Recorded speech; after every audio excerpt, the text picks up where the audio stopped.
Bienvenidos a un pequeño nuevo tutorial que vamos a crear porque nos habéis solicitado en el blog cómo podemos crear nuestras propias líneas, esas que nosotros ponemos como elementos vectoriales para descargar, directamente y únicamente utilizando Photoshop.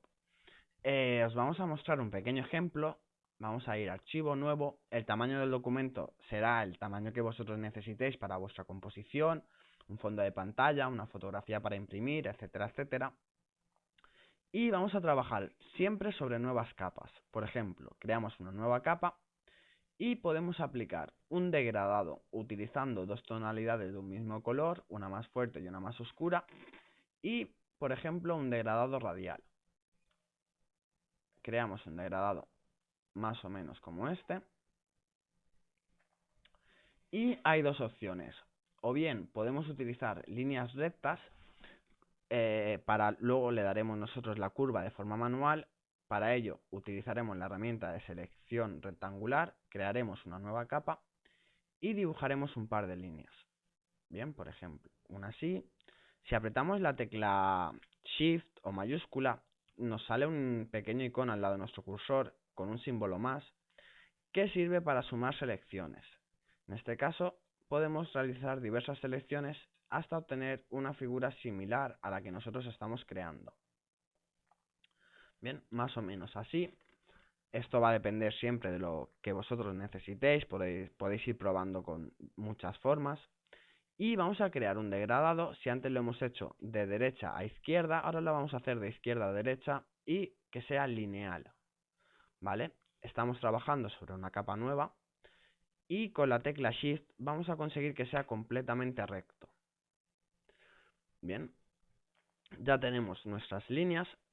Ahora únicamente nos quedará apretar la tecla Control T, botón derecho sobre la figura y deformar. Con la herramienta deformar nosotros podemos hacer que estas líneas rectas se conviertan en curvas que se van cruzando pasando una por encima de otra. Bien, por ejemplo, más o menos podemos hacer. Esto va a depender siempre del resultado que nosotros busquemos, que deseemos obtener. Podéis ir probando diversas posibilidades con las curvas. Vale, más o menos.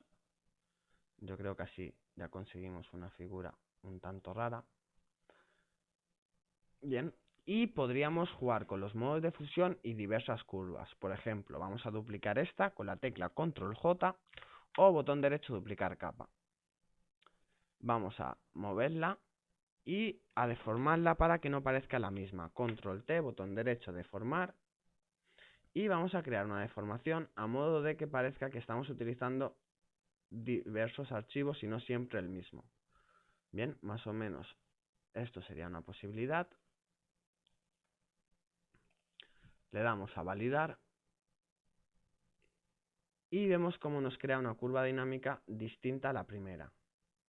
Bien, nosotros podríamos volver a apretar Control T, rotar esta curva a modo de que se vayan cruzando una con otra, más o menos hasta conseguir un resultado similar, por ejemplo, a este. Una vez hecho esto, podríamos jugar con las opciones de fusión hasta conseguir diversas fusiones. Por ejemplo, aquí la curva vemos como cuando pasa a oscuro se va perdiendo. Aquí al contrario se pierde lo blanco. O se crean fusiones más suaves que las que teníamos antes. Bien, otro método para crear esto, vamos a eliminar estas dos capas. Botón derecho eliminar. Y a crear una nueva capa. Si nosotros utilizamos un pincel con los bordes difuminados, podemos crear, por ejemplo, pues una S más o menos, ir a filtro, desenfocar, desenfoque gaussiano y aplicar un poco más de desenfoque. Y una vez hecho esto, apretamos Control T, reducimos un poco su tamaño para que veamos cómo trabajar con él, botón derecho y deformar. De este modo vamos a conseguir una deformación a diferencia de la otra, con un modo de fusión bastante llamativo. Podemos hacer que cruce de un lado a otro, por ejemplo, más o menos así, y que venga hasta el otro lado. Bien, Vamos a validar. Y vemos cómo nos crea una fusión bastante interesante que nos puede ser muy útil para nuestras composiciones. Podríamos hacer lo mismo, duplicar, control J, control T, y a partir de aquí pues mover o bien su ángulo hasta crear otros puntos de cruz. Bien, hacerlo más grande, por ejemplo, y hacer otra fusión por aquí. A partir de aquí sería ir compaginando y con creatividad ir haciendo vuestros propios montajes. Si esto lo juntáis con el tutorial que hemos enseñado en el blog de crear pinceles, podéis conseguir los fondos que nosotros estábamos mostrando en tutoriales anteriores. Y hasta aquí este tutorial, espero que hayamos respuesto a vuestras dudas, muchas gracias por la atención y hasta el próximo.